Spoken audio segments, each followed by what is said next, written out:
প্রাণপ্রিয় শিক্ষার্থী বন্ধুরা, একটু ওয়েট করি আমরা প্রতিদিনের মতো।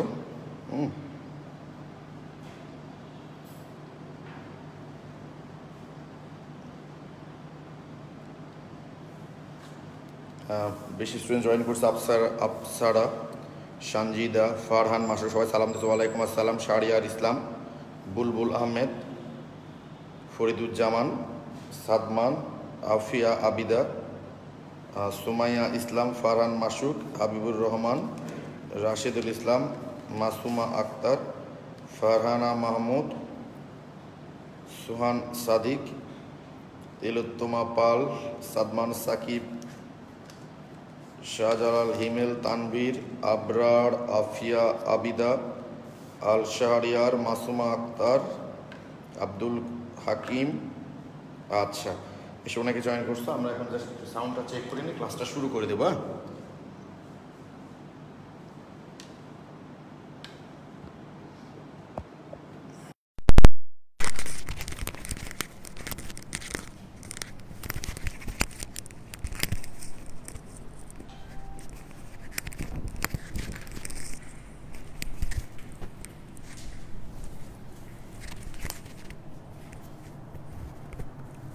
আচ্ছা, প্রিয় শিক্ষার্থীবৃন্দ, একটু দেখো তো লাগানোর পর, মানে বয়া লাগানোর পর সাউন্ডটা ঠিক আছে কিনা একটু দেখে নিই আমরা। শিক্ষার্থীবৃন্দ একটু দেখো তো।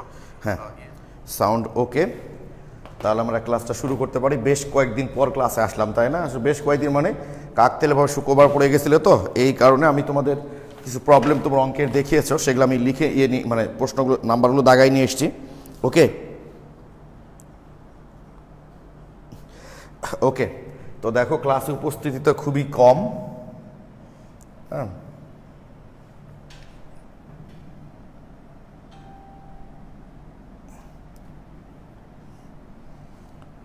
আসলে আমার তো এই বোর্ডের সেট আপগুলো তো আমি যেখানে পড়াই সেখানে, বুঝছো। আর যেহেতু বুধবার দিন ফার্স্ট ডে ছিল লকডাউনের, এখন বাইরে চলাফেরাটা কেমন, এই জন্যই ক্লাসটা নিই নাই। তোমরা অনেকে মনে করছে আমি অসুস্থ ছিলাম বোধ হয়।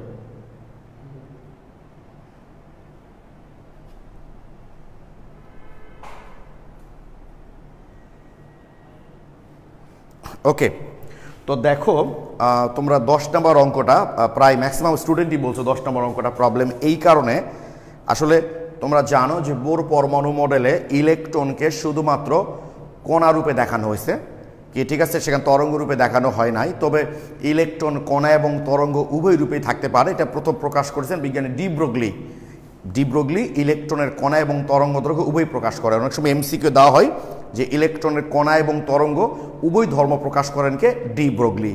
তো তার যে সমীকরণটা আছে সেইটা একটু দেখো, যে ইলেকট্রনকে যদি কণা রূপে আমরা বিবেচনা করি তাহলে তার শক্তির কত হচ্ছে ভাই বলতে, is equal to MC square, ঠিক আছে। আর যদি তরঙ্গ রূপে চিন্তা করি আমরা তাহলে ইজ ইকাল টু এইচ নিয়ম, তাই তো, এইচ নিয়ম। তাহলে আমরা নিশ্চয়ই লিখতে পারি ভাই এখানে যে H nu is equal to M C square. Okay, তার মানে এইচ নিউ মানে কি ভাই বলতো, সি বাই ল্যামডা আর এম সি স্কোয়ার। ওকে, যেহেতু এটাও শক্তি জাস্ট এখানে ভর, এখানে হচ্ছে কি তরঙ্গ। তাহলে যদি ইলেকট্রন কণারূপে আচরণ করে অবশ্যই তার ভর থাকবে, আর যদি তরঙ্গ রূপে আচরণ করে অবশ্যই তরঙ্গ দৈর্ঘ্য থাকবে, আর তরঙ্গ দৈর্ঘ্য থাকলে তো ফ্রিকোয়েন্সি আসবে, স্বাভাবিক এটা।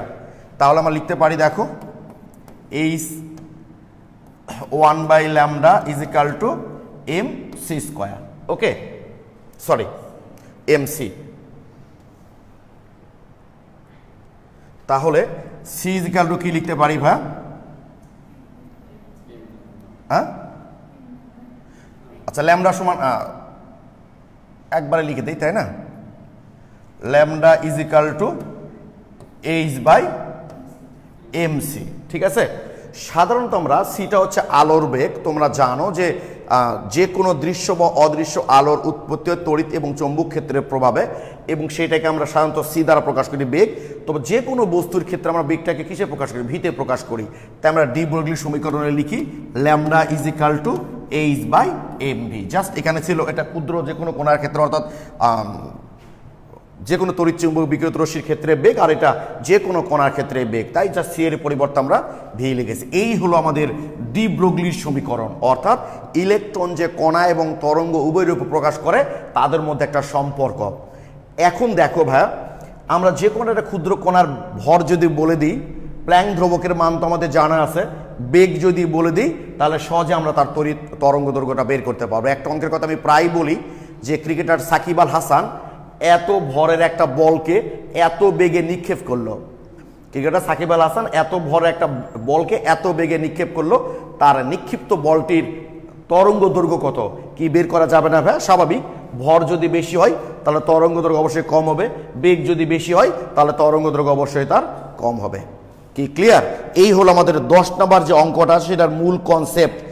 তো খুবই কম স্টুডেন্ট, গত প্রথম দিন ছিল 350 আপ, গত দিন 200 আপ, আজকে 200-র নিচে স্টুডেন্ট ঠিক আছে ক্লাস করছে, এমনটাই হয়। তাহলে আমরা এখন একটু চলে যাই তোমাদের যে অঙ্কগুলো তোমরা প্রবলেম বলেছো সেখানে। ওকে,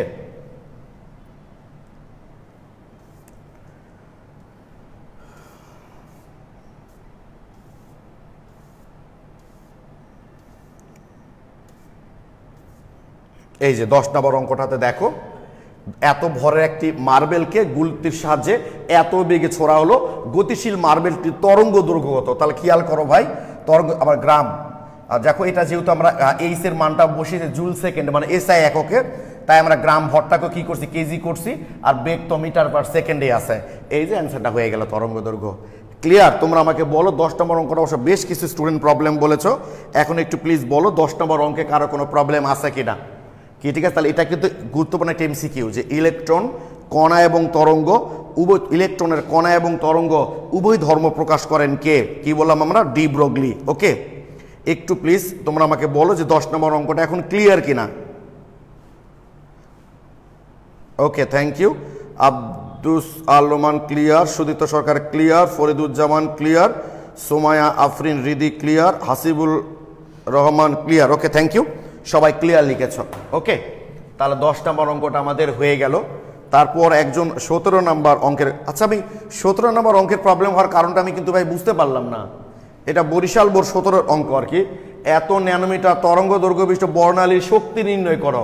এই তো তরঙ্গ দৈর্ঘ্য জানা থাকলে তো আমরা সহজেই তার শক্তি নির্ণয় করতে পারি। এই টাইপের একটা অঙ্কতে আগেও আমরা করেছি, এখন করে দেওয়া নাই, এই জন্য কি মানে অ্যাকচুয়ালি আমার করে দিতে প্রবলেম নাই, বাট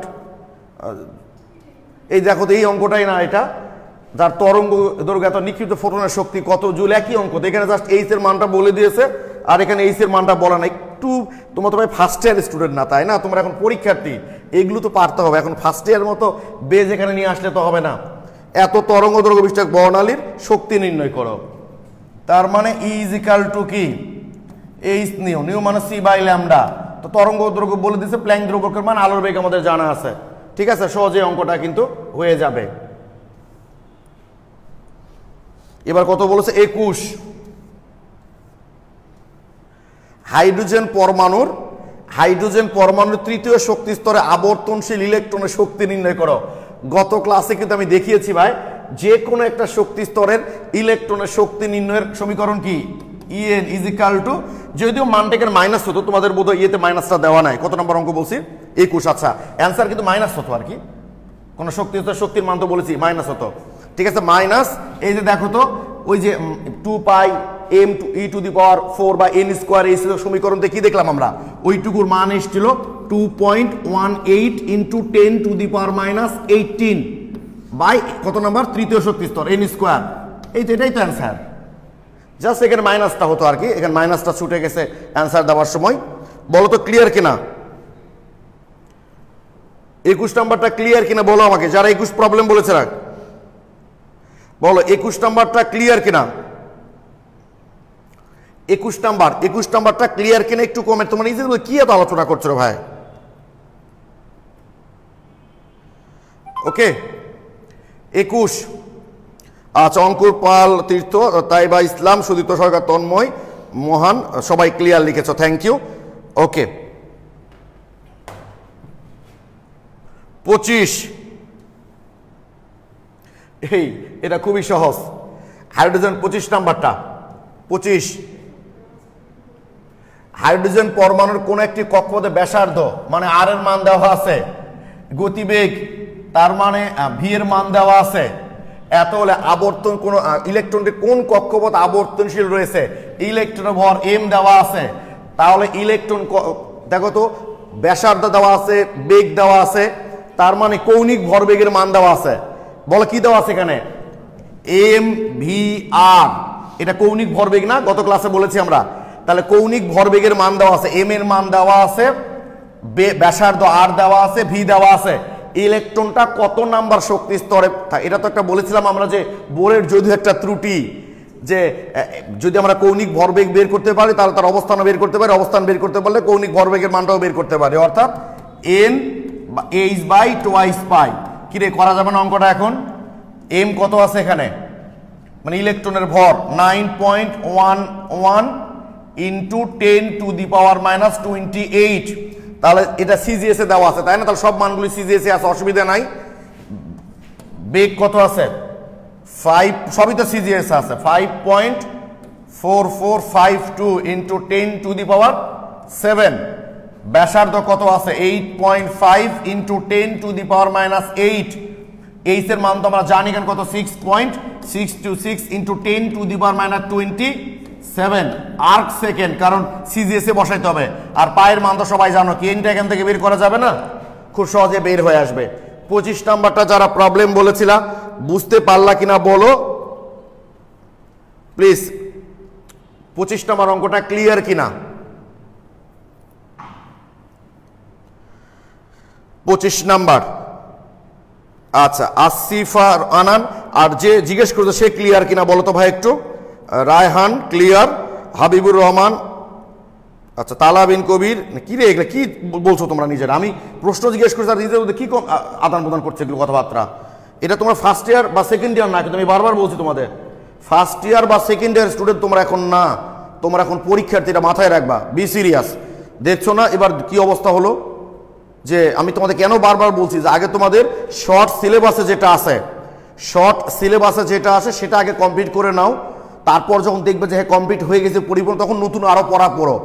না হলে দেখবা সবকিছু একবারে করতে গিয়ে তালগুলো ফাঁকাই ফেলবা, তখন দেখবা বিভিন্ন জায়গায় অ্যাডমিশন টেস্ট দেওয়ার যোগ্যতায় আসবে, তখন কি হবে দেখছো না। যে আমার কাছে এরকম বেশ কিছু স্টুডেন্ট আছে যারা হয়তো বুয়েট অ্যাডমিশন টেস্টের চেয়ারে বসলেই তারা হয়তো চান্স পেয়েও যেতে পারতো, এমন স্টুডেন্ট আছে, বাট পরীক্ষা দিতে পারতেছে না, শুধু এই যে 270 মার্ক পেতে হবে ফিজিক্স কেমিস্ট্রি আর ম্যাথ মিলে। তো সুতরাং সিরিয়াস হও, ওকে? ওগুলো অনেক করেছো, ওগুলো বাদ দাও এখন। আচ্ছা একজন বোধহয় লিখলা 26 নাম্বারটা প্রবলেম ভাই।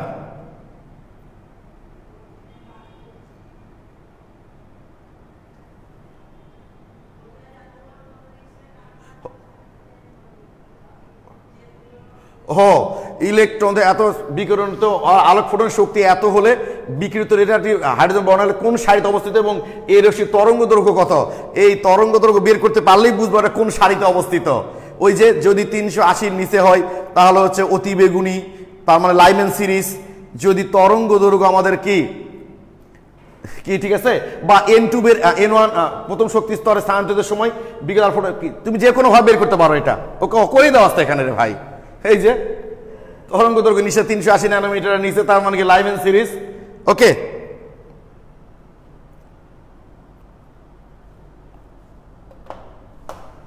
ওকে এরপর কত বলেছো তোমরা?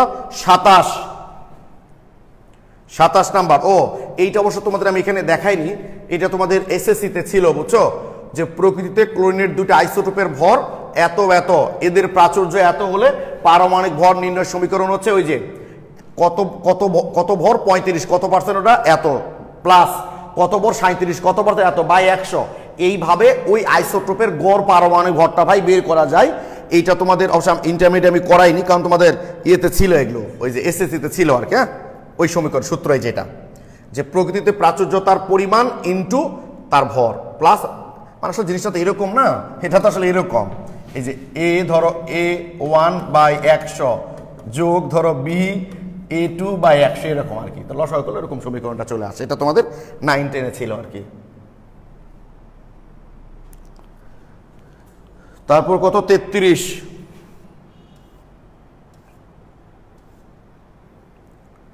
ও 33-এর কি প্রবলেম ভাই? একটি ইলেকট্রনের গতিশক্তি দেওয়া আছে, তরঙ্গ দৈর্ঘ্য নির্ণয় করো। তাহলে গতিশক্তি যদি দাস, ওখান থেকে আমরা বেগটা বের করে নিতে পারি। আর বেগ বের করতে পারলে তো আমার মনে হয় ওই যে তোমাদের হয়তো ডি ব্রগলির সমীকরণটা জানা ছিল না, এই জন্য হয়তো পারো নাই। ওকে, এরপর কত বলেছো? 37।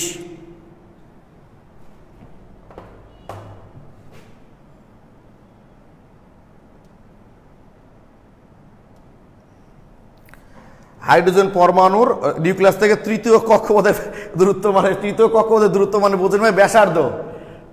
হাইড্রোজেন পরমাণু নিউক্লিয়াস থেকে তৃতীয় কক্ষপথের দূরত্ব মানে কি? তৃতীয় কক্ষপথের ব্যাসার্ধ আসলে, তাই না? দূরত্ব মানে কি? নিউক্লিয়াস থেকে কেন্দ্র থেকে পরিধি পর্যন্ত দূরত্বকে কি বলি আমরা, বলো দেখি? ব্যাসার্ধ।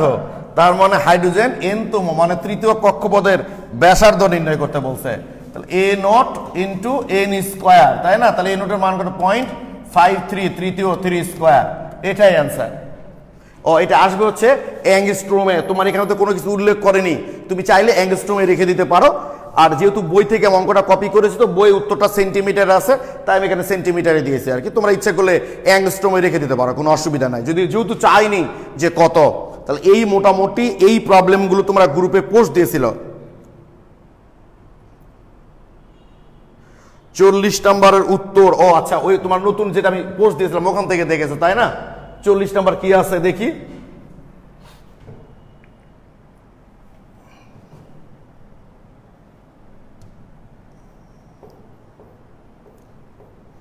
ওই যে নতুন বই থেকে যেগুলো তোমাদের আমি পোস্ট দিয়েছি ওখান থেকে বোধহয় দিয়েছো, তাই না? ভাইয়ের দূরত্ব বলার কারণে বুঝতে পারেন। আচ্ছা, এগুলো তো বুঝে নিতে হবে। হ্যাঁ, তোমাকে পরীক্ষা দিতে গেলে তার সব জিনিসগুলো ভেঙে ভেঙে দিবে না, তোমাকে বুঝে নিতে হবে যে নিউক্লিয়াস থেকে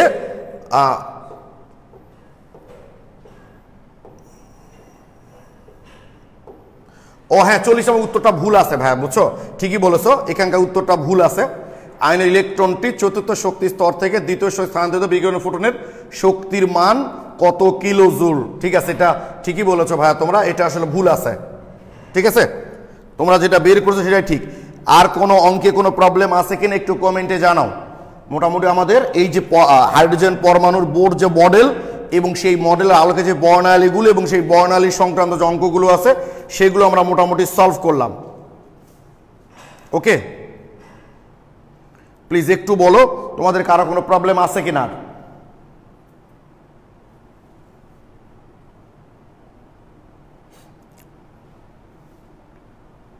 ওকে, প্রবলেম নেই, থ্যাংক ইউ। আমি কিন্তু বারবার তোমাদের বলছি, বুঝছো, আমি বরাবর বলি যে বেশি বোঝা কিন্তু যাবে না, যে তোমাদের সামনে ইন্টারমিডিয়েট পরীক্ষা, যেহেতু এইটা আগে ক্লিয়ার করে নাও, এরপর যদি আরও টাইম পাও যে না ভাই টাইম পাচ্ছি, তাহলে পর যেমন আমি তোমাদের কি বলতাম, এই যে ফার্স্ট পেপারের পঞ্চম অধ্যায়, সেকেন্ড পেপারের পঞ্চম, যদিও তোমাদের সেকেন্ড পেপার পঞ্চম অধ্যায়টা ইন্টারমিডিয়েট পরীক্ষায় নাই, যে আমি তোমাদের কনসেপ্ট বুকে যেগুলো দিয়েছি সেগুলো আগে ভালো করে পড়ো। যখন দেখবা যেগুলো পড়া হয়ে গেছে তখন আরও টাইম পেলে নতুনগুলো পড়ো। তুমি গুরুত্বপূর্ণ পড়া বাদ দিয়ে আগে অন্য পড়াগুলো চিন্তা করো। আর যদি কোনো কারণে পরীক্ষা খারাপ হওয়ার কারণে যদি কোথাও অ্যাডমিশন দেওয়ার যোগ্যতা অর্জন করতে না পারো তাহলে সাফার আর হবা কিন্তু ভাই, বুঝছো? এই জন্য আগে আমাদের যে সিলেবাসটা দিয়েছে সেটা আমরা দেখি। তালাবিন কবির তাসিফ, আমার প্রশ্ন দেখেন ভাই, ওই তুমি যেটা লিখছিলা, আরে ভাই ওখানে স্পষ্ট করে বলে আমি তোমার প্রবলেমটা কেন হলো সেটাই কিন্তু বুঝলাম না। তোমার প্রবলেম মানে ওই যেটা তুমি বুয়েটে দেখাইছো, ওইটা বুয়েট 19-20 কোশ্চিন, আমি তো তোমাকে এই জন্য ফোন দিতে বলেছিলাম, কারণ এখানে তো স্পষ্ট বলে দিয়েছে তোমার প্রবলেমটা কোথায় সেটাই বুঝতে চাই। যদি তাহলে এত শক্তি স্তর থেকে নিম্নতম শক্তি স্থানান্তরিত হয় কি লাইমেন্সি বর্ণালী তৈরি করে, তার মানে এত থেকে মানে স্থানান্তর পূর্বের শক্তি মানে N2 এর মান, আর স্থানান্তরিত হওয়ার পরের কোথায় এসছে লাইমেন্স সিরিজ তৈরি করছে, মানে কি N1 এর মান হচ্ছে 1, সরি বামার সিরিজ, সরি, তাহলে N1 এর মান হচ্ছে 2। আচ্ছা তাহলে বলো তো ভাই এটা প্রবলেমটা কোন জায়গায়? আসলে এত শক্তি স্তর থেকে নিম্নতম স্থানান্তরের ফলে উৎপন্ন ফোটন বামার সিরিজের, তাহলে এত থেকে নিম্ন এবং কোন সিরিজ? বামার সিরিজ। তাহলে বামার সিরিজ থেকে N1 মান হচ্ছে 2, কোথায় থেকে? 3 থেকে। তাহলে এটা স্থানান্তরের পূর্বে আর ওটা হচ্ছে স্থানান্তরের পরে। ঠিক আছে, এটা তো খুব ইজি একটা জিনিস ভাই। ভাই ওটা না, ওটা না, তাহলে কোনটা? তোমাদেরকে এই জন্য বলি আমি যে কোনো প্রবলেম থাকলে গ্রুপে আসলে পোস্ট দেওয়া। তোমরা এখানে এত কথা বলো ক্লাস করার সময় যে কার কোনটা প্রবলেম এটা দেখা যায় না। ভাই গ্রুপে পোস্ট দিতে কি প্রবলেম হয় তোমাদের? যেমন তুমি এটা গ্রুপে পোস্ট দিয়েছিলাম, আমি অ্যাপ্রুভ করছিলাম এই জন্য, এবং আমি দেখছি যে প্রবলেমটা আসলে কি। আর কোনো প্রশ্ন দেখতে পাচ্ছি না ভাই আমি। এত সহজ করে বলা হয়েছে, যেখানে ছিল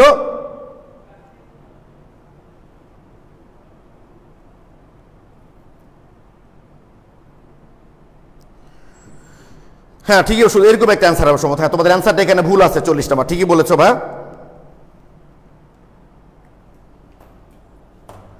ওকে, কারণ এটা অফলাইনে থাকলে প্রবলেমগুলো হয় না ভাই, সরাসরি যে কোনো প্রবলেম তোমরা জিজ্ঞেস করলা সলভ হয়ে গেল। এখন অনলাইনে তো একটু হেল্প করতে হবে তোমাদের, না হলে তো প্রবলেম রে ভাই।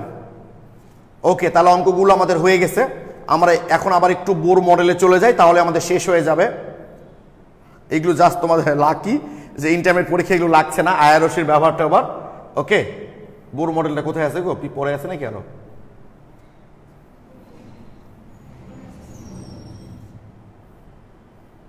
ও রাদারফোর্ড তাহলে পরে আছে।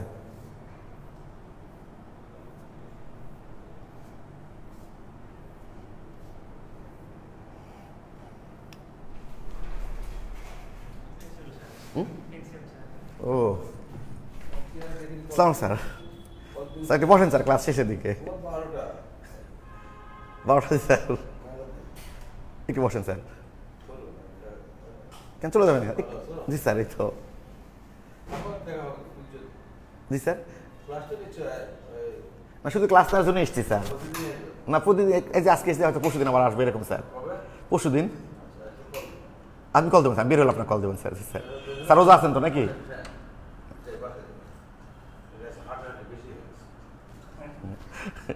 সালাম স্যার।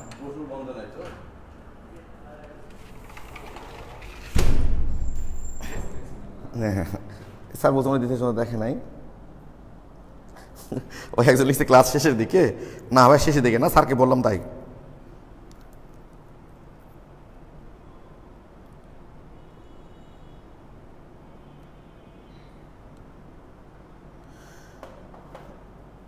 ওকে, তো বোর মডেলে দেখি কি বলেছে।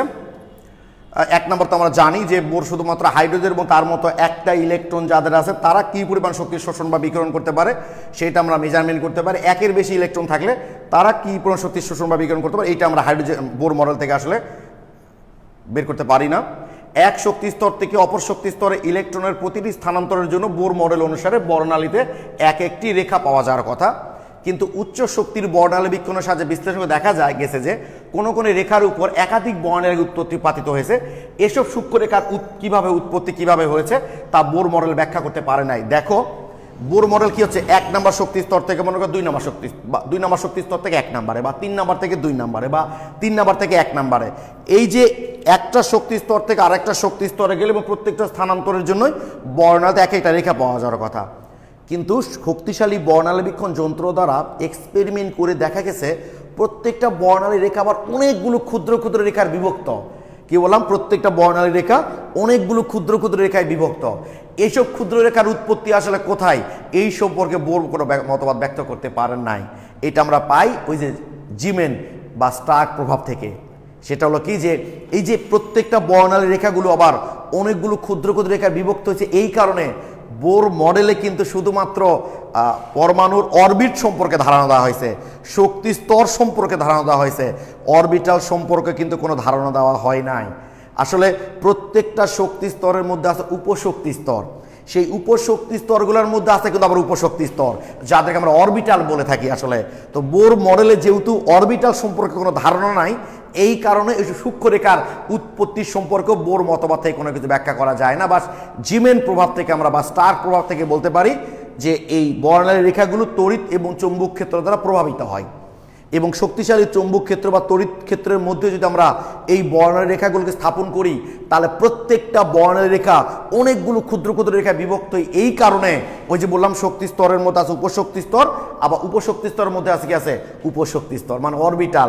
এই অরবিটালগুলোর কারণে কিন্তু এই ক্ষুদ্র ক্ষুদ্র রেখাগুলোর উৎপত্তি হয়। যেহেতু বোর মডেলে অরবিটালের কোনো ধারণা দেওয়া হয়নি, তাই বোর মডেল থেকে আমরা এই ক্ষুদ্র ক্ষুদ্র রেখার উৎপত্তির সম্পর্কে ধারণা পেতে পারি না।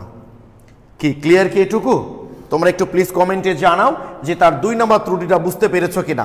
2 নম্বর ত্রুটি একটু কমেন্টে জানাও ভাই যে 2 নম্বর ত্রুটিটা তোমরা বুঝতে পেরেছো কিনা। তোমরা এই যে নিজেদের মধ্যে আলোচনাগুলো, ও 29 নাম্বারটা সলভ দেওয়ার কথা ছিল তাই না? আচ্ছা হ্যাঁ ঠিকই বলেছো, ঠিক, থ্যাংক ইউ। আমি 29 নাম্বার আসতেছি ভাই, না এটা শেষ করি, করে 29 নাম্বার অঙ্কটাতে আসতেছে। ঠিকই বলেছ, হ্যাঁ 29 চাইছিলাম ভাই। আচ্ছা থ্যাংক ইউ, 29 নাম্বারটা আসতেছি ভাই। 3 নাম্বারটা তো আমরা গতদিনই বলে দিয়েছি, যে ওই যে হাইজেনবার্গের অনিশ্চয়তার নীতি থেকে বোর মডেলে এই যেটার উৎপত্তি সম্পর্কে তেমন কোনো ব্যাখ্যা দেওয়া হয়নি, এটা আমরা গতদিন বলেছি। বোর মডেলে পরমাণুর আবর্তনশীল ইলেকট্রনের কক্ষপথ দ্বিমাত্রিক সমতুল্য। বোর মডেল থেকে পরমাণুর ত্রিমাত্রিক কাঠামোর কোনো ধারণা পাওয়া যায় না, যাবেই না তো ভাই, কারণ বোর মডেল শুধুমাত্র অরবিট সম্পর্কে ধারণা দেয়, আর অরবিটগুলো তো আসলে দ্বিমাত্রিকই হয়। যেহেতু অরবিটাল সম্পর্কে কোনো ধারণাই দেয় নাই, ফলে সুতরাং ত্রিমাত্রিক ধারণা তোমরা পাবাই না। যেহেতু বোর মডেল থেকে আমরা অরবিটাল সম্পর্কে কোনো ধারণা পাই না, তাই এখানে ত্রিমাত্রিক কোনো ধারণা আমরা আসলে পেতে পাই না। কি ক্লিয়ার? এই জন্যই আমাদের বোর মডেল থেকে পরমাণু দ্বিমাত্রিক ধারণা পেলেও আমরা ত্রিমাত্রিক ধারণাটা আসলে পাই না।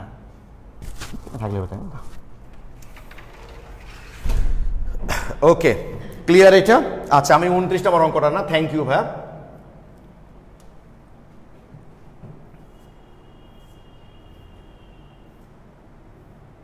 এই যে সূত্র নিয়ে, তাই না, হাইড্রোজেন পরমাণু ইলেকট্রনটি সপ্তম বোর কক্ষ থেকে বিকিরণ করে দ্বিতীয় বোর কক্ষে এলে কতটি বর্ণালী রেখা পাওয়া যাবে, তাই না? তো তোমরা অবশ্যই সূত্র দিয়ে অঙ্ক করবে, অসুবিধা নাই, কারণ এগুলো ব্রডে দেওয়ার সম্ভাবনা খুব কম।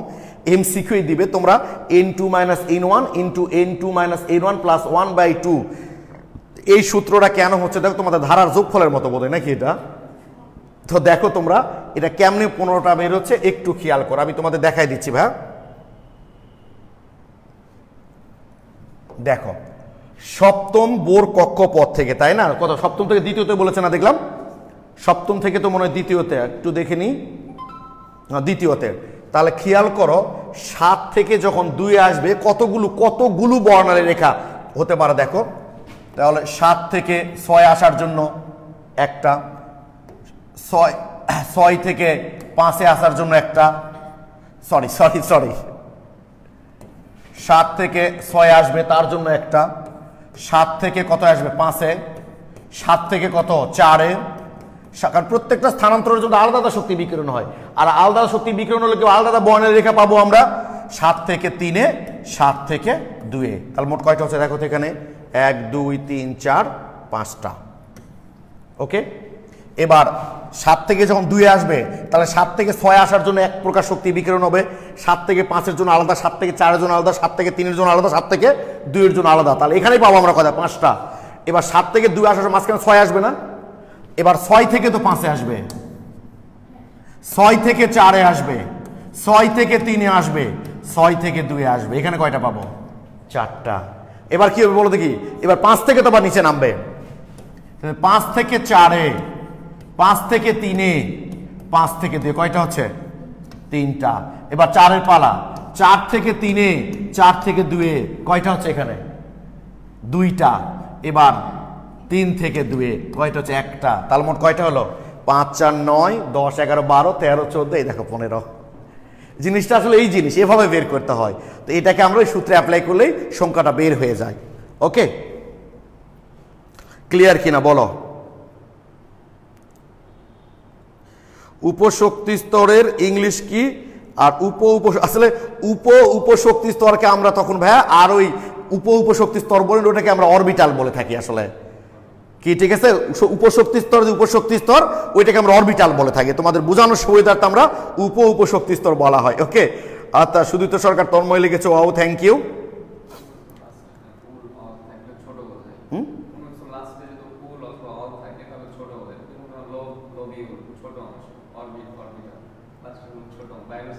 আচ্ছা আচ্ছা ওকে ক্লিয়ার, সবাই ক্লিয়ার লিখেছো। এটা আসলে এই জিনিসটা এরকম, সেখান থেকে আমরা সরাসরি সূত্রে অ্যাপ্লাই করি আর কি। ওকে, তোমরা হয়তো এখন মনে করছো, যেমন আমাকে এই যে বোধহয় কেউ একটা গ্রুপে পোস্ট দিয়েছে, আমি অ্যাপ্রুভ করেছি অবশ্য, ওই যে পর্যায় খালের আর ফ্রিকোয়েন্সির গুণফল 1 কেমনে হলো, ফার্স্ট ইয়ারে করিয়েছিলাম। আসলে ভাই আমরা মোটামুটি আগে একটা শেষ করে নিই, হ্যাঁ, মানে আমাদের যে শর্ট সিলেবাসটা দেওয়া হয়েছে সেই শর্ট সিলেবাসটা শেষ করে নিই, নেওয়ার পর যদি আমি টাইম পাই তোমাদেরকে তো ছেড়ে দেবো না, আমি ইন্টারমিডিয়েট পরীক্ষার আগ পর্যন্ত তোমাদেরকে আমি পড়াবো, এটা মাথায় ছেড়ে দিব না। তখন আমরা অতিরিক্ত যেগুলো বাদ পড়ছে, যেগুলো আমাদের সিলেবাসে নাই কিন্তু অ্যাডমিশন টেস্টে লাগবে, তখন সেগুলো আমরা করব, কিন্তু অবশ্যই গুরুত্বপূর্ণ জিনিসগুলোকে আমাদের আগে গুরুত্ব দিতে হবে। ওকে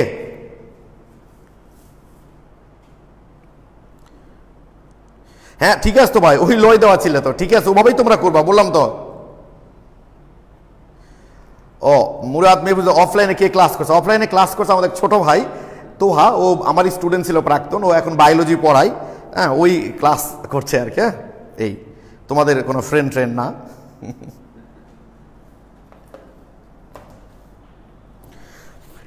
ওকে, তাহলে এই মোটামুটি আমরা বোর পরমাণু মডেলটা কমপ্লিট করে ফেললাম। তোমরা নিশ্চয়ই সিলেবাসটা দেখেছো। এরপর আমাদের কি আছে একটু দেখে নিই আমরা সিলেবাসে।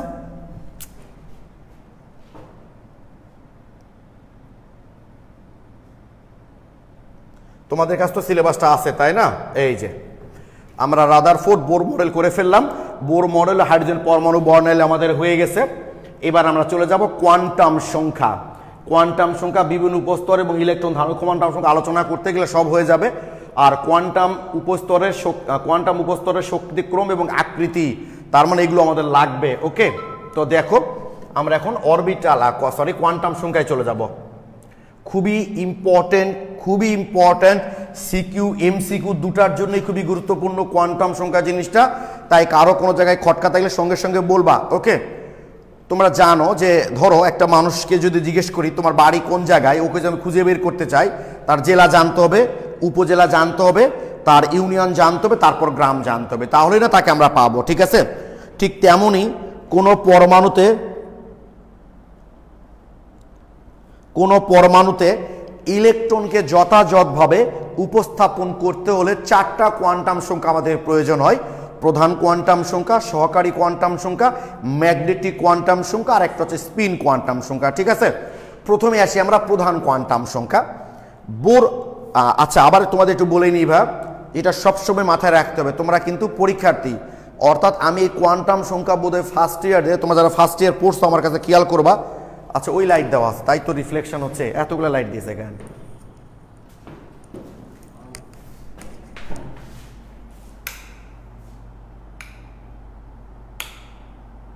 এনাফ মনে হয়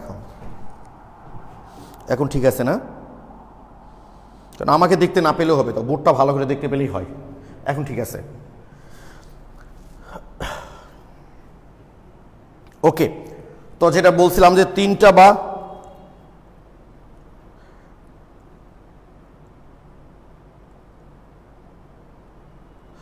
আচ্ছা, আরেকটা বিষয় তোমাদের বলিনি, আমি হয়তো এই সপ্তাহ থেকে ভাই তোমাদের ইউটিউবে এই যে নামকরণের ক্লাসগুলো আমি লাইভ নিব ধারাবাহিকভাবে।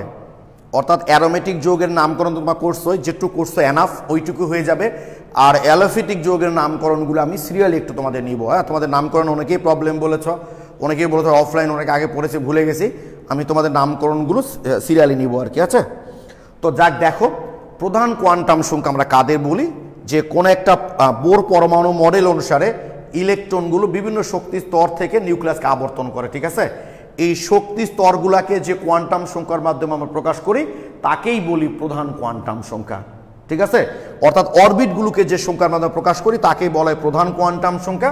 এটাকে আমরা এন দ্বারা প্রকাশ করি। এন এর মান 1, 2, 3, 4 বিভিন্ন হতে পারে, তাই না? যে এন এর মান 1 মানে বুঝতে হবে 1 নম্বর শক্তি স্তর ইলেকট্রনটা আছে, এন এর মান 2 মানে 2 নম্বর শক্তি স্তর আছে, 3 মানে 3 নম্বর আছে, 4 মানে 4 নম্বর আছে। তো 1 নম্বর শক্তি স্তর ইলেকট্রন তাকে আমরা কে শেল দ্বারা প্রকাশ করি। 2 নম্বরে থাকলে এল, 3 নম্বরে থাকলে এম, তাই না? 4 নম্বরে থাকলে এন, এই তো সরি এন বড় হাতের। ওকে, কি ঠিক আছে? কোন একটা প্রধান শক্তি স্তরে সর্বোচ্চ কয়টা ইলেকট্রন থাকতে পারে তার সূত্র হচ্ছে 2n²। কোন একটা প্রধান শক্তি স্তরে এতগুলো ইলেকট্রন থাকতে পারে এবং অরবিটাল কতগুলো থাকতে পারে তোমরা জানো। ইলেকট্রন ধারণ ক্ষমতা যা অরবিটাল তার অর্ধেক হয়, কারণ একটা অরবিটালে সর্বোচ্চ 2টা ইলেকট্রন থাকতে পারে। কি বললাম ভাই? একটা অরবিটালে সর্বোচ্চ 2টা ইলেকট্রন থাকতে পারে, অর্থাৎ ইলেকট্রন যা অরবিটাল তার অর্ধেক। কোন একটা প্রধান শক্তি স্তরে ইলেকট্রন প্রাপ্যতা সূত্র যদি 2n² হয় তাহলে অরবিটালটা কি হবে ভাই? n²। ওকে, এই হলো আমাদের মোটামুটি প্রধান কোয়ান্টাম সংখ্যাত জিনিসগুলো। তাহলে প্রধান কোয়ান্টাম সংখ্যা থেকে আমরা কি কি করতে পারি? ইলেকট্রনটা কোন প্রধান শক্তি স্তর আছে সেটা জানতে পারি। তারপর আমরা অরবিটের আকার জানতে পারি, ধরো 1 নাম্বার না 2 নাম্বার না 3 নাম্বার, ধরো 1 নাম্বার থেকে 2 নাম্বার আকার বড়, 2 নাম্বার থেকে 3 নাম্বার আকার বড়, 3 নাম্বার থেকে 4 নাম্বার আকার বড়, আমরা আকার সম্পর্কে ধারণা পেতে পারি। তারপর কি পেতে পারি? যে এন এর মান যদি জানা থাকে তাহলে ইলেকট্রন ধারণ ক্ষমতা আমরা জানতে পারি। তারপর কি জানতে পারি আমরা? অরবিটাল সংখ্যাগুলো জানতে পারি। কেন? কত নাম্বার শক্তি স্তরে ইলেকট্রন আছে এটা জানতে পারলে ওই শক্তি স্তরে শক্তির মান বের করতে পারবো না আমরা? বলো পারবো কিনা? ওই যে এনতম কক্ষপথের শক্তির যে মানটা, তার মানে এই মোটামুটি 5টা জিনিস আমরা প্রধান কোয়ান্টাম সংখ্যা থেকে জানতে পারি। কি কি? একটা হচ্ছে আমাদের অরবিটের আকার সম্পর্কে জানতে পারি, তারপর হচ্ছে ইলেকট্রনটা কোন শক্তি স্তরে আছে সেটা জানতে পারি, তারপর জানতে পারি ওই শক্তি স্তরে ইলেকট্রন ধারণ ক্ষমতা, অরবিটাল সংখ্যা, এবং 1 ইলেকট্রন বিশিষ্ট আয়ন যদি হয় তাহলে তার শক্তির মানটা আমরা বের করে ফেলতে পারি। এই হলো মোটামুটি আমাদের প্রধান কোয়ান্টাম সংখ্যা।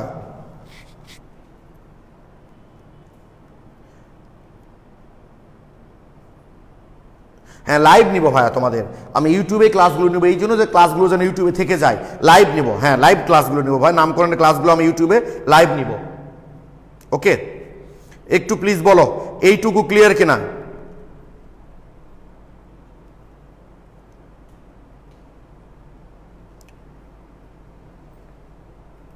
প্লিজ বলো এটা ক্লিয়ার কিনা। তাহলে এই গেল আমাদের প্রধান কোয়ান্টাম সংখ্যা। প্রধান কোয়ান্টাম সংখ্যায় তেমন কোনো ঝামেলা আসলে নাই ভাই। এবার আমরা চলে যাব সহকারী কোয়ান্টাম সংখ্যা। সহকারী কোয়ান্টাম সংখ্যা যে কোন একটা ইলেকট্রন কোন প্রধান শক্তি স্তরে, ঠিক আছে মানলাম 3 নম্বর শক্তি স্তরে আছে, তো 3 নম্বর শক্তি স্তরের কোন উপশক্তি স্তরে থেকে ইলেকট্রনটা নিউক্লিয়াসকে আবর্তন করছে, এই উপশক্তি স্তরগুলোকে যে সংখ্যার মাধ্যমে প্রকাশ করা হয় তাকেই বলা হয় সহকারী কোয়ান্টাম সংখ্যা। এটাকে স্মল এল দ্বারা প্রকাশ করা হয় এবং এল এর মানটা কতটুকু হয়? 0 থেকে শুরু করে n-1 এর মধ্যে যতগুলো মান থাকবে সবই হচ্ছে এল এর মান। যেমন মনে করে আমাদের বলা হলো n সমান যদি 6 হয়, অর্থাৎ ষষ্ঠ শক্তি স্তরের এল এর মান কত কত হবে? তাহলে এল এর মানটা হবে 0, 1, 2, 3, 4, 5। কি ঠিক আছে? ষষ্ঠ শক্তি স্তরের আমাদের এল এর মান। তো আমরা যেমন এন এর মান যখন 1 হলো তখন তাকে আমরা কে দ্বারা প্রকাশ করলাম, তারপর 2 হলে এল, এম, এন, এরকম এল এর মান যদি 0 হয় তাহলে ওটাকে আমরা এস দ্বারা প্রকাশ করি, 1 হলে পি, 2 হলে ডি, 3 হলে এফ, 4 হলে জি, 5 হলে এইচ। তোমরা হয়তো অনেকেই বলতে পারো জি, এইচ এগুলো আবার কোথায় থেকে আমদানি করলেন? সবই বলবো আমি আস্তে আস্তে। তোমাদের মনের মধ্যে যত প্রশ্ন আছে আশা করি আজকের ক্লাস করার পর সব প্রশ্নগুলোর উত্তর তোমরা পেয়ে যাবা। যদি সব প্রশ্নগুলোর উত্তর না পাও তাহলে আবার গ্রুপে পোস্ট দিবা, নেক্সট ক্লাসে আমি সেই প্রশ্নগুলোর উত্তর অবশ্যই তোমাদেরকে দিব। এখন কথা হচ্ছে, আমি আসি সিরিয়ালে, তারপর বলছি যে আমরা দেখলাম উপশক্তি স্তর, ঠিক আছে? উপশক্তি স্তরগুলোকে যে কোয়ান্টাম সংখ্যার মাধ্যমে প্রকাশ করি তাকে আমরা বলে থাকি সহকারী কোয়ান্টাম সংখ্যা। এর মানটা হবে 0 থেকে শুরু করে n-1 এর মধ্যে যতগুলো মান আছে আমরা দেখলাম এভাবে। এখন কোন একটা প্রধান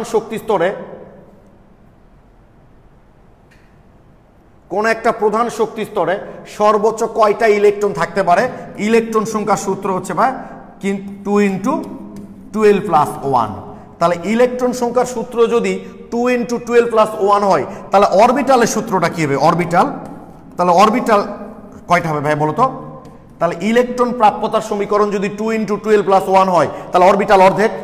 ইলেকট্রন যা অরবিটাল তার কি হয়? অর্ধেক হয়, অর্থাৎ 12 + 1। কোন একটা প্রধান শক্তি স্তরে ইলেকট্রন প্রাপ্যতার সমীকরণ হচ্ছে 2 × 12 + 1 আর অরবিটাল হচ্ছে 12 + 1। অর্থাৎ আমাকে যদি বলা হয় পি উপশক্তি স্তরের ইলেকট্রন কয়টা থাকবে, তাহলে 2 × 1 + 1 অর্থাৎ 6টা। তার মানে পি উপস্তরের ইলেকট্রন হচ্ছে 6টা। যদি বলে অরবিটাল কয়টা হবে, তাহলে 2 × 1 + 1 অর্থাৎ 3টা। ইলেকট্রন যা অরবিটাল তার অর্ধেক। কি ঠিক আছে? ইলেকট্রন যা অরবিটাল হচ্ছে তার অর্ধেক। সব জায়গার ক্ষেত্রে এটা প্রযোজ্য। একইভাবে তোমরা জানো ডিতে সর্বোচ্চ ইলেকট্রন থাকতে পারে 10টা, তাহলে অরবিটাল কয়টা হবে? 5টা। এফ এ সর্বোচ্চ থাকতে পারে 14টা, তাহলে অরবিটাল কয়টা হবে? 7টা। জিতে থাকতে পারে কয়টা? 18টা, অর্থাৎ 4 করে বাড়ে আর কি। তোমরা হয়তো আমাকে এখন একটা প্রশ্ন করতে পারো, আচ্ছা সেই প্রশ্নের উত্তর একটু পরে দিই। একটা ব্যাপার কি খেয়াল করছো? এল এর যা মান, এন এর যা মান, এল এর ততটা মান হবে কিন্তু তত হবে না। এই কথাটা খুব গুরুত্বপূর্ণ, কথাটা মনে রাখবা। সেটা হলো এন এর যা মান এল এর ততটি মান হবে কিন্তু তত হবে না। তাহলে মাথায় থাকে যেন ভাই এন এর যা মান এল এর ততটা মান হবে কিন্তু তত হবে না। এই যে তারিফুল ইসলাম, এগুলো কি কমেন্ট করছো রে ভাই বলো তো? ঠিক আছে, এটা তোমার খুব লাভবান হচ্ছে মনে করছো, আমি আমার মতো করে ক্লাস নিয়ে চলে যাই, তোমাদের কমেন্ট টমেন্টগুলো না দেখে, তোমাদের প্রবলেমগুলো না দেখে বুঝতে পারবা। আমার কিন্তু কিছুই হবে না, তোমাদের বারবার বলছি যে নিজেদের মধ্যে আলোচনা করো না, ঠিক আছে? এন এর যা মান এল এর ততটা মান হবে কিন্তু তত হবে না। কথার অর্থ হচ্ছে এন এর মান 6, তার মানে এল এর 6টা মান হবে। দেখো 1 2 3 4 5 6, কিন্তু 6 নাই। সবসময় মাথায় রাখতে হবে এন এর যা মান, যেমন এন এর মান মনে করো 7, তাহলে এল এর 7টা মান হবে কিন্তু 7 হবে না। অর্থাৎ এন এর যা মান এল এর ততটা মান হবে কিন্তু তত হবে না। তোমাকে যদি কেউ বলে এন সমান 6 এল সমান 6, সম্ভব না অসম্ভব? এক বাক্যে বলবে এটা অসম্ভব। অর্থাৎ সবসময় সেইটা সম্ভব হবে যেখানে এন এর মানটা এল এর মানের চেয়ে বড় হবে।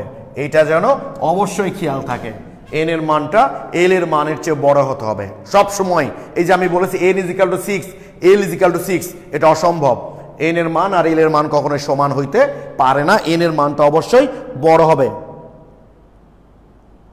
কি ক্লিয়ার? এইটা খুবই গুরুত্বপূর্ণ একটা কথা, এন এর যা মান এল এর ততটা মান হবে কিন্তু তত হবে না। এখন তোমাকে ধরো কেউ বললো যে 3f অরবিটালটা সম্ভব না অসম্ভব, তুমি চোখ বন্ধ করে বলো এখানে n এর মান হচ্ছে 3, কি n এর মান কত? 3, আর f এর ক্ষেত্রে l এর মান কত?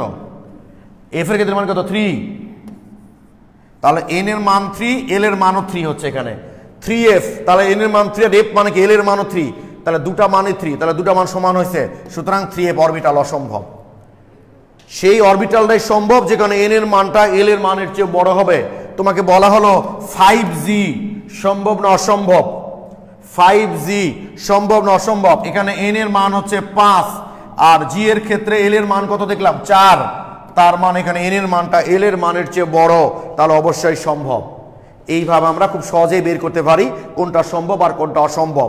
অর্থাৎ n এর মান আর l এর মানটা আমরা বের করব, করে দেখব যদি n এর মানটা l এর মানের চেয়ে বড় হয় তাহলে সম্ভব, আর যদি সমান হয় বা l যদি বড় হয় তাহলে অসম্ভব। ক্লিয়ার? ক্লিয়ার ভাই? এইভাবে আমাদের সহকারে। এখন কথা হচ্ছে এখানে কয়েকটা প্রশ্ন আছে তোমাদের। একটা হলো যে এই যে সহকারী কোয়ান্টাম সংখ্যার মান s p d এবং f, এই চারটে আমরা দেখতে পাই, তার মানে এই চারটাই দেখতে পাই, তার মানে কি আমাদের কথা মতো মনে হচ্ছে যে n এর মান আসলে 4 এর বেশি হবে না, নাকি? কি n এর মান কি 4 এর বেশি হবে না? কারণ n এর মান 4 হলেই তো এই চারটা হবে, কারণ n এর যা মান l এর ততটা মান হয়। আসলে আমরা এই পর্যন্ত দেখতে পাই এই কারণে, খেয়াল করো ভাই, আমরা যখন ইলেকট্রন বিন্যাস করি, তোমাদের একটু বুঝাইতে আমার সুবিধা হবে, তোমরা যদি সেকেন্ড ইয়ারের স্টুডেন্ট, ফার্স্ট ইয়ারদের এটা একটু বুঝাইতে প্রবলেম হয়। সেটা হচ্ছে দেখো পর্যায় সারণীর প্রথম পি ব্লক মৌল কোনটি? এটা কিন্তু সিলেট বোর্ডের বোধহয় 2016-তে দিয়েছে। পর্যায় সারণীর প্রথম পি ব্লক মৌল এই যে 1s2 2s2 2p1, তার মানে 5 পারমাণবিক সংখ্যা যার, 5 পারমাণবিক সংখ্যা যার, সেটাই হচ্ছে পর্যায় সারণীর প্রথম পি ব্লক মৌল। তাহলে 5 পারমাণবিক সংখ্যা কার? বোরনের বোধহয় না, হাইড্রোজেন, লিথিয়াম, বেরিলিয়াম, তারপর কার আছে? বোরন, ঠিকই আছে, এটাই আমরা ভুল করছি, বোরন। তার মানে পর্যায় সারণীর প্রথম পি ব্লক মৌল হচ্ছে বোরন। অর্থাৎ তার মানে তার পারমাণবিক সংখ্যা কত? 5। 5-এর আগের কোনো মৌল যদি বলা হয়, যদি বলা হয় যে পি অরবিটালে কয়টা ইলেকট্রন, তাহলে এটা গাধা ছাড়া আর কোনো কিছু না। তোমাকে বললো কেউ বেরিলিয়াম, যার পারমাণবিক সংখ্যা 4, যদি কেউ বলে বেরিলিয়ামের পি অরবিটালে কয়টা ইলেকট্রন আছে, বোকামি না? কারণ পি অরবিটালে ইলেকট্রন যেতে গেলে মিনিমাম 5 পারমাণবিক সংখ্যা হওয়া লাগবে। ঠিক তেমনি ডি অরবিটালে যদি ইলেকট্রন যায়, ডি অরবিটালে, তাহলে মিনিমাম পারমাণবিক সংখ্যা কত হওয়া লাগবে? 21। এই যে আর্গন 18, তারপর কি 4s2 20, তারপর 3d1, তার মানে 21-এর আগে, অর্থাৎ স্ক্যান্ডিয়াম হচ্ছে প্রথম ডি ব্লক মৌল। প্রথম ডি ব্লক মৌল হচ্ছে স্ক্যান্ডিয়াম, অর্থাৎ 21-এর আগের কোন মৌলের ডি অরবিটাল ইলেকট্রন যাবে না। অর্থাৎ ডি অরবিটালে ইলেকট্রন যেতে হলে মিনিমাম মৌলটাকে 21 পারমাণবিক সংখ্যা বিশিষ্ট হতে হবে। ঠিক তেমনি এফ ব্লক হতে গেলে মিনিমাম 57 হওয়ার কথা, এখানে ব্যতিক্রম, 58 পারমাণবিক সংখ্যা হতে হবে। 58 পারমাণবিক সংখ্যার আগের কোনো মৌলে কিন্তু এফ অরবিটাল নাই। ঠিক তেমনই ভাই জিতে যদি ইলেকট্রন যেতে হয়, দেখো ভাই জিতে যদি ইলেকট্রন যেতে হয় মিনিমাম 130 পার হয়ে যেতে হবে পারমাণবিক সংখ্যা।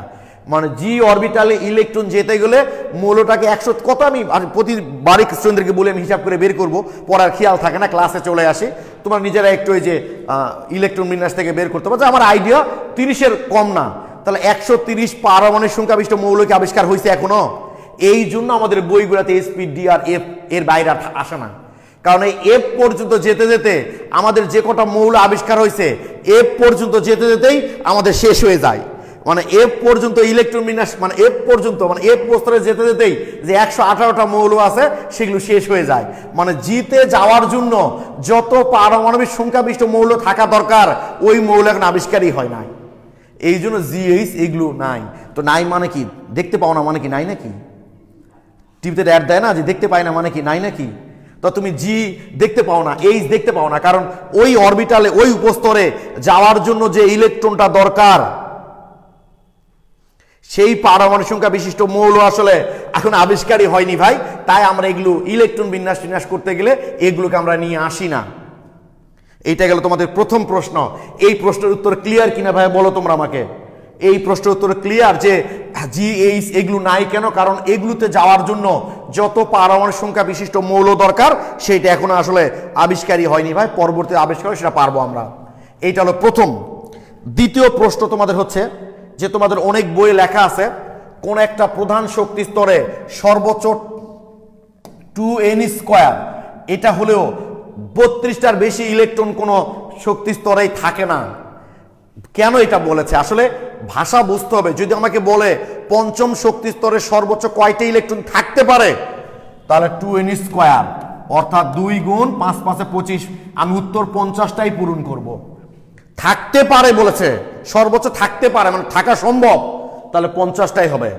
আর আমাদের ত্রুটির মধ্যে বলেছে যে যে কোনো একটা শক্তি স্তরে 32টার বেশি ইলেকট্রন হয় না, এই জন্য যে এসপি ডি আর এফ ছাড়া তো বাকিগুলো ইউজই হয় না। তো এসপি আর ডিএফ অরবিটালে মোট কয়টি ইলেকট্রন দেখো দেখি? এস এ 2টা, পিতে 6টা, ডিতে 10টা, আর এফ এ হচ্ছে 14টা।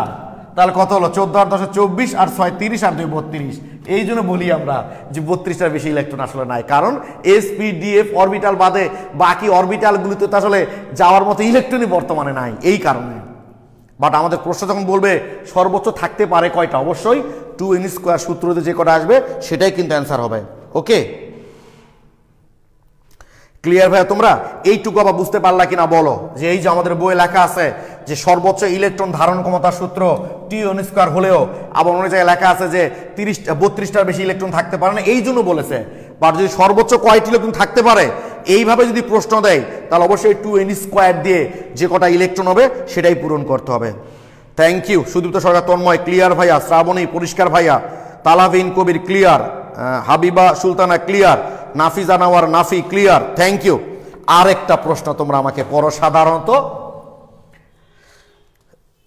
আচ্ছা সেটা আমি ম্যাগনেটিক কোয়ান্টাম সংখ্যাটা দেখাই তারপর বলতেছি। তোমরা নিশ্চয়ই জানো যে ম্যাগনেটিক কোয়ান্টাম সংখ্যা দ্বারা মেনলি কোন একটা উপশক্তি স্তরের অরবিটাল সংখ্যা নির্ণয় করা হয়। কি নির্ণয় করা হয় ভাই? উপশক্তি স্তরের অরবিটাল সংখ্যা নির্ণয় করা হয় এই ম্যাগনেটিক কোয়ান্টাম সংখ্যা দ্বারা। কি ঠিক আছে? ম্যাগনেটিক কোয়ান্টাম সংখ্যা দ্বারা কোন একটা উপশক্তি স্তরের অরবিটাল সংখ্যা নির্ণয় করা হয়। অর্থাৎ তাহলে দেখো, এবং এটাকে আমরা এম দ্বারা প্রকাশ করি, এবং এম এর মানটা হবে 0 থেকে শুরু করে -l থেকে শুরু করে 0 সহ +l, অর্থাৎ +- l এর মধ্যে যতগুলো মান থাকবে সবই হচ্ছে এম এর মান। যেমন মনে করো আমাকে বলা হলো এল এর মান হচ্ছে 2, তাহলে এল এর মান যদি 2 হয় তাহলে এম এর মান কত হবে? -2 -1 0 1 2। এই যে দেখো এল এর মান যদি 2 হয় তাহলে সেই উপশক্তি স্তরের নাম কি? ডি। এল এর মান 2 হলে সেই উপশক্তি স্তরের মান হচ্ছে ডি। আর ডি এর কয়টা অরবিটাল হবে বলো তো? 5টি অরবিটাল হবে, কারণ ইলেকট্রন যতগুলো ধারণ করতে পারে অরবিটাল তার অর্ধেক। দেখো তো 5টা হয়েছে না? 1 2 3 4 5। কি ক্লিয়ার? কি বলো ক্লিয়ার কি না? অর্থাৎ এম এর মান দ্বারা মেইনলি কোন একটা উপশক্তি স্তরে এইভাবে অরবিটাল সংখ্যা নির্ণয় করা হয়। ওকে, আচ্ছা, এই গেল আমাদের ম্যাগনেটিক কোয়ান্টাম সংখ্যা। এবার আসি স্পিন কোয়ান্টাম সংখ্যা। আচ্ছা, তাহলে কোন একটা উপশক্তি স্তরের এম এর মান সর্বাধিক কয়টা হতে পারে? কোন একটা উপশক্তি স্তরের এম এর মান, এম এর কয়টি মান হবে? এম এর কয়টি মান হবে? এম এর মান হবে 2l+1। ওই যে উপশক্তি স্তরে যতগুলা অরবিটাল থাকতে পারে সেটাই তো এম এর মান 2l+1। যেমন এখানে আমরা এল এর মান কত বলেছি? 2, তাহলে 2 ইন্টু এল এর মান হচ্ছে 2+1 কত হচ্ছে দেখো তো? 2 2 4 1 5, এই দেখো 5টি। ক্লিয়ার ভাই? ক্লিয়ার? এই হলো আমাদের ম্যাগনেটিক কোয়ান্টাম সংখ্যা। এইবার তোমাদের প্রশ্ন আসতে পারে, ভাইয়া আমরা বলি ডি অরবিটাল না উপস্তর? খুব সহজ কথা, এই প্রশ্ন প্রায় পোলাপান আমাকে করে যে আমরা কথায় কথায় বলছি 3D অরবিটাল, তো ডি কি অরবিটাল না ডি উপস্তর? যদি সূক্ষ্মভাবে জিজ্ঞেস করো তোমরা আমাকে, তাহলে ডিটা হচ্ছে উপস্তর। ডি হচ্ছে উপস্তর ভাই। আর এই যে ডি হলো উপস্তর, তার এই যে 5টা অরবিটাল আছে, অর্থাৎ এগুলো হচ্ছে প্রত্যেকটা একটা অরবিটাল। কিন্তু যখন আমি ডি অরবিটাল বলবো তখন বুঝতে হবে 5টাকে একসাথে বুঝিয়েছি আর কি। তাই ডি অরবিটাল বলাটা আসলে ভুল না। তবে সূক্ষ্মভাবে যদি জিজ্ঞেস করো ডিটা কি, আসলে ডিটা উপস্তর। এই উপস্তরের মধ্যে আমাদের এই 5টা অরবিটাল আছে। কিন্তু শুধু যদি আমরা ডি অরবিটাল বলি, কি বললাম, শুধু যদি আমরা ডি অরবিটাল বলে থাকি ভাই, তাহলে বুঝতে হবে ডি এর মধ্যে যে 5টা অরবিটাল আছে সেই 5টাকে একসাথেই বলতেছে। অর্থাৎ তোমাকে যদি কখনো বলো তুমি 3D অরবিটাল, মানে বুঝতে হবে 3 নম্বর শক্তি স্তরের ডি উপস্তর। তাই ডি অরবিটাল বললে ভুল নাই। ডি অরবিটাল মানে ওই যে 5টা যে ওর মধ্যে আছে, 5টাকে আমরা একসাথে বলতেছি আসলে। ওকে, আসলে অরিজিনালি ডি হলো উপস্তর আর অরবিটালটা হলো আসলে ডি এর মধ্যে যে 5টা আছে। তাহলে একটা অরবিটালে সর্বোচ্চ 2টা ইলেকট্রন থাকতে পারে, তাই না? এটা অবশ্য পরের বর্জন নীতি থেকে আমরা পাই, আগামী ক্লাসে সেগুলো আমরা আলোচনা করব। তো একটা অরবিটালে সর্বোচ্চ 2টা ইলেকট্রন থাকতে পারে। এই 2টা ইলেকট্রনকে একদিকে ঘুরবে না বিপরীত দিকে ঘুরবে? স্বাভাবিক বিপরীত দিকে ঘুরবে। এই 2টা ইলেকট্রনকে যার ঘূর্ণনের দিক আমরা যে কোয়ান্টাম সংখ্যার মাধ্যমে প্রকাশ করি তাকেই বলি আমরা স্পিন বা ঘূর্ণন কোয়ান্টাম সংখ্যা। এর মান হচ্ছে 2টা, একটা হচ্ছে প্লাস হাফ, এটা কারো উপর নির্ভরশীল না, ফিক্সড একদম, একটা প্লাস হাফ, একটা হচ্ছে মাইনাস হাফ। বলো হাফ কেন দিই ভাই? কারণ অরবিটালের একটা পুরনো অরবিটালে এক অংশ যদি একদিকে ঘুরে তাহলে আরেকটা সে বিপরীত দিকে ঘুরবে আর কি। এই জন্য অর্ধেক দ্বারা প্রকাশ করি আমরা, প্লাস হাফ এবং মাইনাস হাফ দ্বারা প্রকাশ করি। ওকে, একটা অরবিটালে অর্ধেকটা, ওই অর্ধেকটা, এই জন্য প্লাস হাফ এবং মাইনাস হাফ দ্বারা প্রকাশ করি। এখন তোমরা তো বলবো ভাই কোনটাকে প্লাস হাফ ধরবো কোনটাকে মাইনাস হাফ ধরবো? তুমি তোমার মনের মাধুরী মিশে ধরবা, কোনো সমস্যা নাই। আরো ভালো বুঝবা আমরা যখন এই যে পলির বর্জন নীতি পড়তে যাব, যে একটা অরবিটাল, একটা পরমাণুর যে কোনো 2টা ইলেকট্রনের 4টা কোয়ান্টাম সংখ্যার মান কখনোই এক হতে পারে না। তখন আমরা দেখবা প্রত্যেকটা ইলেকট্রনের জন্য 4টা করে কোয়ান্টাম সংখ্যার মান আমরা বের করব। প্রত্যেকটা ইলেকট্রনের জন্য আমরা, প্রত্যেকটা ইলেকট্রনের জন্য। রাশেদুল ইসলাম রাব্বি, ভাইয়া প্লাস হাফ মাইনাস হাফটা উল্টা পাল্টা হয়, কোনো অসুবিধা নাই ভাইয়া। যে কোনো একটা পরমাণুর আমরা 2টা ইলেকট্রনের 4টা কোয়ান্টাম সংখ্যার মান যখন আমরা যখন বের করব তখন দেখবা এটা নিয়ে আর তোমার কোনো ঝামেলাই থাকবে না কি, ঠিক আছে? মানে শুধুমাত্র কোয়ান্টাম সংখ্যা বুঝলেই তো ভাই বোঝা যাবে না, এগুলো প্রয়োগ দেখলে আরো ভালো বুঝতে পারবা। ওকে, ক্লিয়ার কি ভাই? তা এই মোটামুটি আমি তোমাদের 4টা কোয়ান্টাম সংখ্যার মানে কনসেপ্টটা দিলাম। কোনো জায়গায় তোমাদের কোনো প্রবলেম আছে কিনা আমাকে প্লিজ একটু কমেন্টে জানাও। কারো কোনো প্রবলেম থাকলে, না থাকলে আমরা 2-1টা প্রবলেম একটু সলভ করব। আমরা 2-1টা প্রবলেম সলভ করব যদি তোমাদের প্রবলেম না থাকে। একটু তোমরা কমেন্টে জানাও ভাইয়া। অনেক কষ্ট করে আমি ক্লাস নিচ্ছি, তোমরা অনেক কষ্ট করে ক্লাস করছো, সেই ক্লাসগুলো যদি ফলপ্রসূ না হয় তাহলে তো কোনো লাভ নেই ভাই।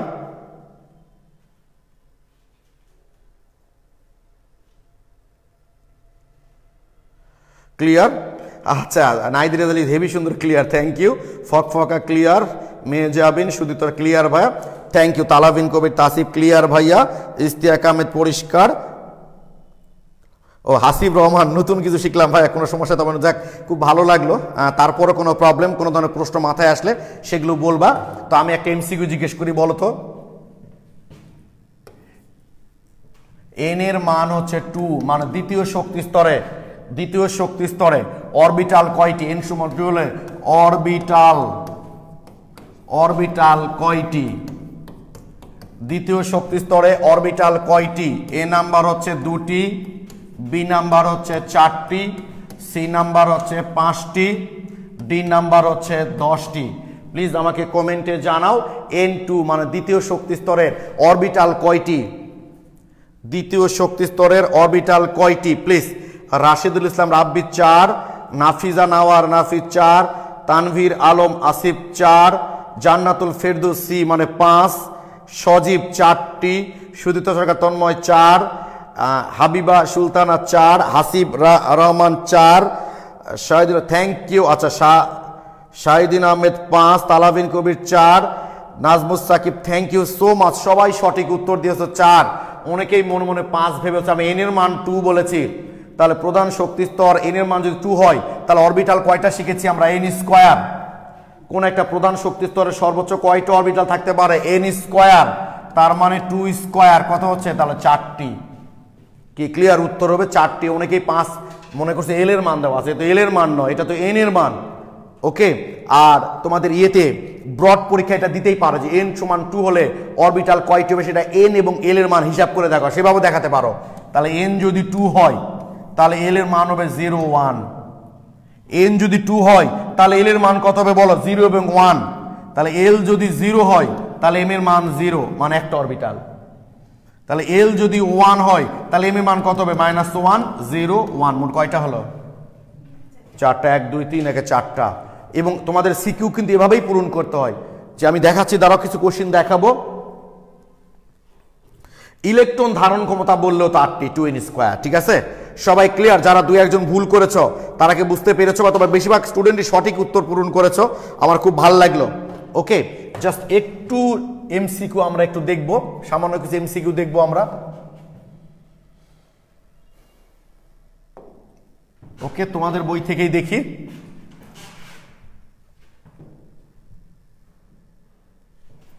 একবার ভর্তি পরীক্ষায় চলে গেছি আমরা, না? একটু ফাইনাল পরীক্ষাগুলো আগে দেখে নিই।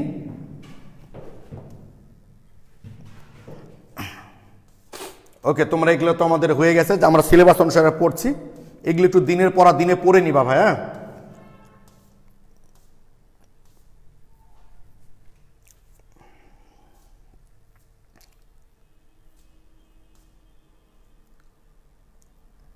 এই চ্যাপ্টারটা তো অনেক বড়, বুঝছো? এই যে স্ট্রাকচারগুলো আমরা সামনে ক্লাসে করব, সামনে ক্লাসে এই স্ট্রাকচারগুলো নিয়ে আমরা কথা বলবো।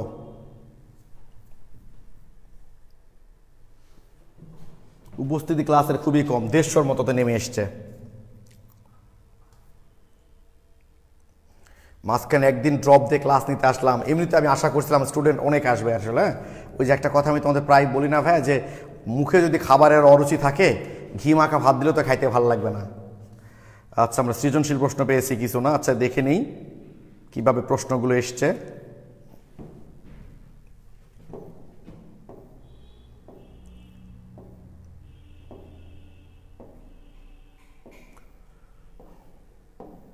ঢাকা বোর্ড 15।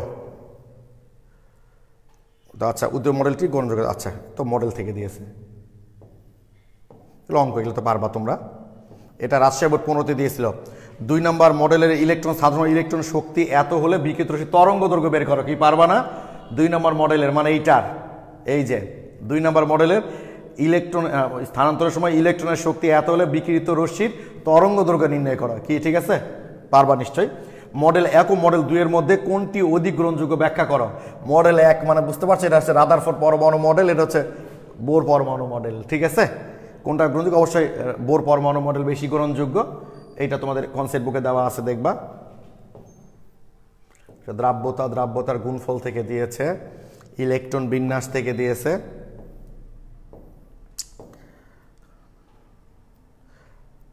এই যে দেখছো, গ নাম্বার দিয়েছে। কোন বোর্ডের কোশ্চিন? বরিশাল বোর্ড 15। উদ্দীপকের উল্লেখিত চিত্রের সর্ববহিষ্ঠ শক্তি স্তরের কোয়ান্টাম সংখ্যার মান হিসাব করে মোট অরবিটাল সংখ্যা এবং ওই শক্তি স্তরের মোট ইলেকট্রন সংখ্যা। সর্ববহিষ্ঠ মানে এন, এন মানে 4। তাহলে 4 নাম্বার শক্তি স্তরে তোমাকে, তার মানে কি এন এর মান 4। তাহলে এন এর মান 4 হলে এল এর মান কত হবে? 0 1 2 3। তাহলে এল এর মান যদি 0 হয় তাহলে এম এর মান হবে 0। তাহলে অরবিটাল কয়টা? অরবিটাল হলো একটা। তাহলে এল এর মান 1 হলে এম এর মান কত হবে -1 0 1 তাহলে অরবিটাল কয়টা হলো 3টা এল এর মান 2 হলে এম এর মান কত হবে -2 -1 0 1 2 অরবিটাল কয়টা 5টা এল এর মান 3 হলে এম এর মান কত হবে -3 -2 -1 0 1 2 3 কয়টা 7টা তাহলে 7 5 12 13 14 15 আর একে 16 তাহলে অরবিটাল হলো 16টা এবং একটা অরবিটালে সর্বোচ্চ 2টা ইলেকট্রন থাকতে পারে তাহলে 16টা অরবিটালে কয়টি ইলেকট্রন থাকতে পারবে 32টা কি ঠিক আছে এইভাবেই তোমাদের অ্যান্সারগুলো বের করতে হবে এইভাবে ব্রডে প্রচুর প্রশ্ন এসছে ঠিক আছে আমরা একটু এমসিকিউ চলে যাই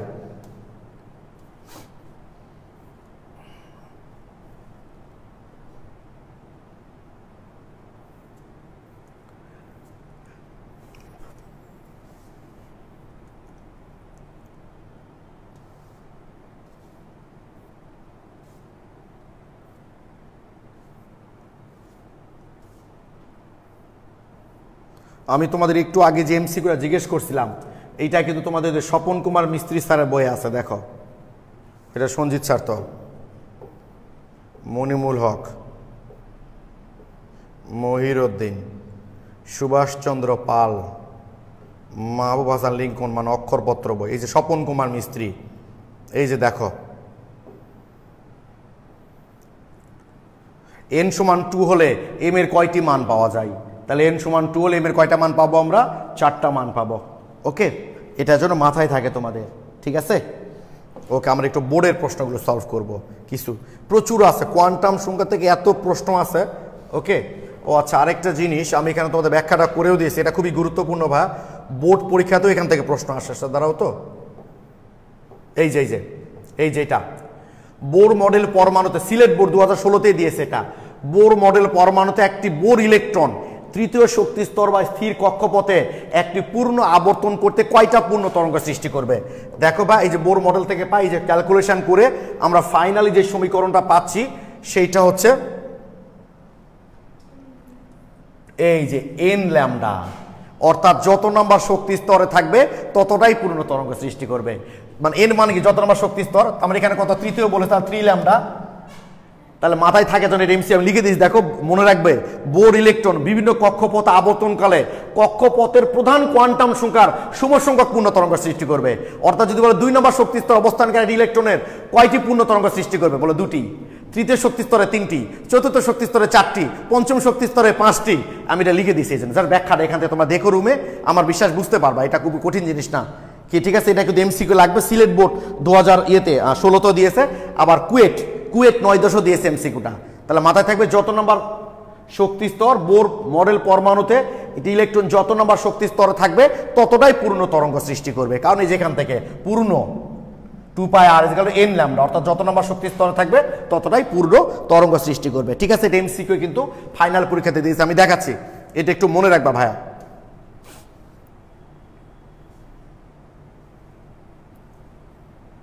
এই যে গতদিন দেখলাম সবচেয়ে বেশি শক্তি নির্গত এগুলো দেখো একটু হ্যাঁ এই যে কোনটি অর্থহীন একটু ভাষা একটু বুঝতে অর্থহীন মানে সম্ভব না তো অনেকে মনে করবে কি জানো তাহলে 5G তো আমি জীবনে কোনদিন দেখি নাই এটাই বোধ অর্থহীন কোনটা অর্থহীন বলো তো 2D অর্থহীন অর্থাৎ সম্ভব না কারণ এখানে 7B তাহলে n এর মান 7 l এর মান হচ্ছে 1 তাহলে অবশ্যই n এর মানটা l এর মান হচ্ছে বড় তার মানে সম্ভব 5G n এর মান 5 l এর মান হচ্ছে 4 তাহলে n এর মানটা l এর মানের বড় সম্ভব 2D এখানে n এর মান 2 l এর মান হচ্ছে 2 দুটা সমান অতএব এটা অসম্ভব এইভাবে তোমাদের এমসিকিউ এর অ্যানসার গুলো কিন্তু করতে হবে ওকে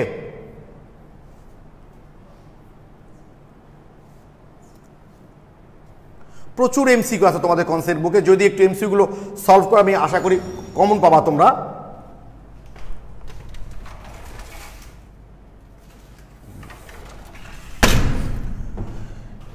ওকে একটা মজার ব্যাপার দেখো এই যে রাজশাহী বোর্ড 15 একে একটা ভুল এমসিকিউ দিয়েছিল রাজশাহী বোর্ড 15 দেখো ভাই নিম্নের কোন কোয়ান্টাম সেটটি পরমাণুর একটি ইলেকট্রনের জন্য সম্ভব নয় জানো এটা ঢাকা বোর্ড 13-14 সেশন এমসিকিউ ওই ঢাকা বোর্ড বলছে ঢাকা ইউনিভার্সিটি 13-14 সেশনের এমসিকিউ ওখানে কিন্তু ঠিক ছিল বুঝছো এখানে ভুল করে ফেলেছে এরা সেটা কি দেখো n এর মান 2 হলে এটা সম্ভব না কারণ এখানে n এর মান আর l এর মান সমান n এর মান আর l এর মান কখনো সমান হইতে পারে না, তার মানে এটা ভুল, এটা অসম্ভব। এখানে দেখি বি নাম্বারে এন এর মান 3, তাহলে এন এর মান 3 হলে এল এর মান 1, এটা হতে পারে। তো এল এর মান 1 হলে তো এম এর মান হতে পারে -1 0 1, 2 কোত্থেকে আসে, তার মানে এটা হবে না, এটাও ভুল। আর এন এর মান 1 হলে এল এর মান 0 হতেই পারে, আর এল এর মান 0 হলে এম এর মান 0 হতেই পারে। আবার একইভাবে এন এর মান 2 হলে এর মান 0 হতে পারে, সব ঠিক আছে। ঢাকা বোর্ডে হয়েছিল কি ভাই জানো, এখানে এন এর মান 2 এল এর মান 1 দেওয়া ছিল অপশনে, ফলে শুধু উত্তর বি নাম্বারটা হতো যে n সমান 3 l সমান 1 হতে পারে, কিন্তু m সমান 2 হতে পারে না, কারণ m এর মানটা l এর মানের উপর নির্ভর করে এবং সেটা প্লাস মাইনাস l হয়। কিন্তু বোর্ড পরীক্ষায় দুটাই দিয়ে ফেলছে, এখন কি করবা, উত্তর তো দুটা পূরণ করা যাবে না, ওই যে যেটা পূরণ করেছে সেটা দিয়ে সম্ভবত নম্বর দিয়েছিল কি, ঠিক আছে? ক্লিয়ার কিনা? এরকম অনেক এমসিকিউ পাবা তোমরা ভা। তো তোমাদের মোটামুটি 1 ঘন্টা ক্লাস হয়ে গেছে, আমি আর ক্লাসটা সামনে নিয়ে যাচ্ছি না, তাহলে আমাদের কোয়ান্টাম সংখ্যাটা কমপ্লিট। সামনে ক্লাসে আমরা এই যে অরবিটালগুলো যে চিত্র আছে, যে S orbital, P orbital, D orbital, D এর আবার 5টা, পি এর আবার 3টা, এই অরবিটালগুলোর চিত্র নিয়ে আমরা কথা বলবো, তারপর আমরা ইলেকট্রন বিন্যাস শুরু করব। ওকে, তখন তো সব ভালো থেকো, সুস্থ থেকো, আর যেহেতু বুঝতেই পারছো সময় খুব খারাপ, ঘরে থেকো। ওকে, আসসালামু আলাইকুম।